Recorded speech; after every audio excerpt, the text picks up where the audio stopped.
ఓం నమో నారాయణాయ. నారాయణ మంత్రం నారదుడు చెప్పించాడు, తరించాడు. ప్రహ్లాదుడు చెప్పించాడు, తరించాడు. నారాయణ చెప్పిన వాళ్ళు ఎంతోమంది తరించారు. నినుగానక మనజాలరా ఎందు దాగి ఉన్నావో బృంద విహారీ, బృంద విహారీ. నీ పాదధూళినై నిలువనీయవోయి, నీ పాదధూళినై నిలువనీయవోయి. ఎందు దాగి ఉన్నావు బృంద విహారీ, బృంద విహారీ. తీసిన గంధము వాసనలారెను, అల్లిన దండల మల్లెలు వాడెను. కన్నయ్యాని సన్నిధి కరవై, కన్నయ్యాని సన్నిధి కరవై. గడియే గడియే యుగమై పోయెనురా.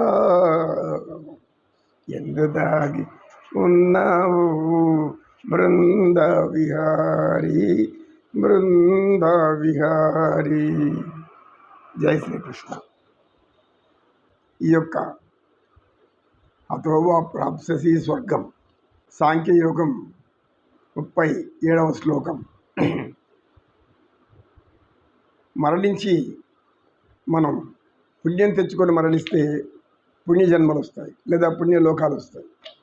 పాపాలు చేసుకుంటూ బతుకుతూ బతుకుతూ పాపం చేసుకుంటే పాపమే మనకు వెనకాల వస్తుంది అని చెప్పడానికి శ్రీకృష్ణ పరమాత్ములు ఈ యొక్క శ్లోకాన్ని అద్భుతమైనటువంటి జ్ఞానరీతిలో బోధించారు. కానీ ఎవరి ధర్మాన్ని వాళ్ళు ఆచరిస్తూ మరణిస్తే అది కూడా మహాయుద్ధం లాంటిది, అది కూడా సద్గతులు ఇస్తుంది. లేదు, జీవితంలో అనేక చేయరాని కర్మలు చేసుకుంటూ అందరినీ పీడిస్తూ బ్రతికితే నరకలోకం వస్తుంది, అప్పుడు ఏమీ ఉండదు. కనుక పుణ్య కార్యక్రమాలు చేసుకుంటూ జీవిస్తే చివరి వరకు చాలా సంతోషంగా, తృప్తిగా, ఆనందంగా, ప్రశాంతంగా జీవిస్తారు.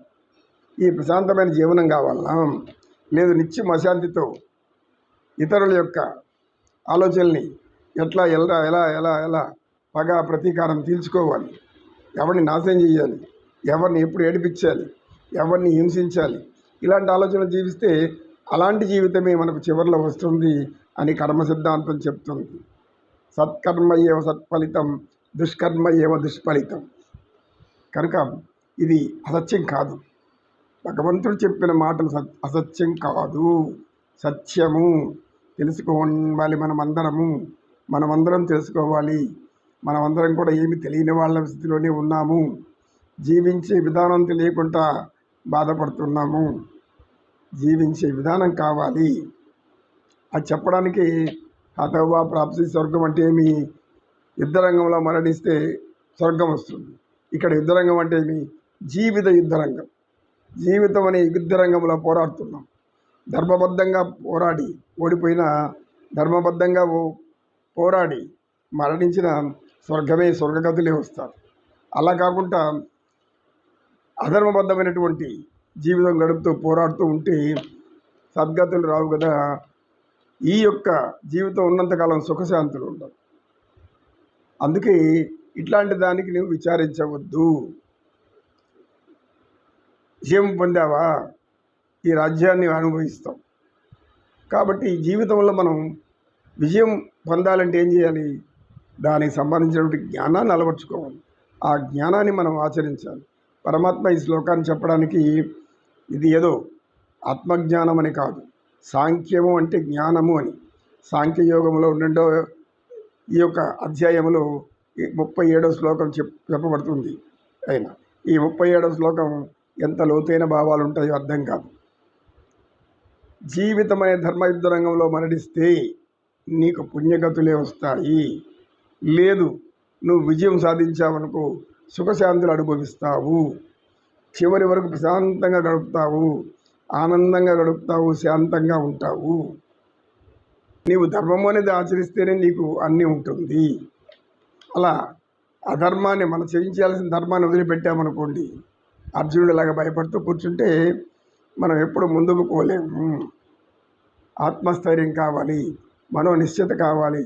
అర్జునుడికి అలాంటిది రావడానికి పరమాత్మ నిత్యం అతన్ని కౌన్సిలింగ్ చేస్తున్నాడు. అంటే అతన్ని మార్చడానికి ప్రయత్నిస్తున్నాడు. మానసిక రోగంలో కూరిపోయిన వారికి అది స్థితిని బాగు చేయాలంటే వాళ్ళ పూర్వగతాన్ని మళ్ళీ గుర్తుకు తీసుకురావాలి. అంటే ఏమి, నువ్వు ముందు ఆనందంగా ఉన్నావు, గొప్పవాడిగా ఉన్నావు, బాగా మనో వికాసంతో ఉన్నావు, ఇప్పుడు ఎందుకు కోల్పోయావు? ఎక్కడో తప్పుడు అడుగు వేశావు. తప్పుడు అడుగు వేయడం వల్లే మనం ఇలా మానసిక సమస్యలు కొని తెచ్చుకున్నాం. మానసిక సమస్యలు కొని తెచ్చుకుంటున్నాం. అవి వాటికవి రావు, మనం కొనుక్కొని తెచ్చుకుంటున్నాం అన్నమాట. సత్యాన్ని గ్రహించాలి. మరి సత్యాన్ని గ్రహించలేకపోతే ఎలా? పరమాత్మని నమ్ముకోండి. భగవద్గీతలో నిత్యం ఒక్క శ్లోకం ఒక వారం వరకు చదివి ఆలోచించుకోండి. జ్ఞానులు చెప్పే విధానం ఆలోచించండి. ఎందరో జ్ఞానులు ఉన్నారు, ఎందరో బోధించి ఉన్నారు భగవద్గీతని, గొప్ప గొప్పగా దీన్ని విశ్లేషించి ఉన్నారు. కనుక జీవితానికి ఎలా పోల్చుకోవాలి, ప్రతి శ్లోకాన్ని అర్థం చేసుకుంటే చాలు. శ్లోకం విన్నంత మాత్రాన, చెప్పుకున్నంత మాత్రాన ప్రయోజనం కాదు. ధర్మయుద్ధం మానవ జీవితమే మా మహాభారతం.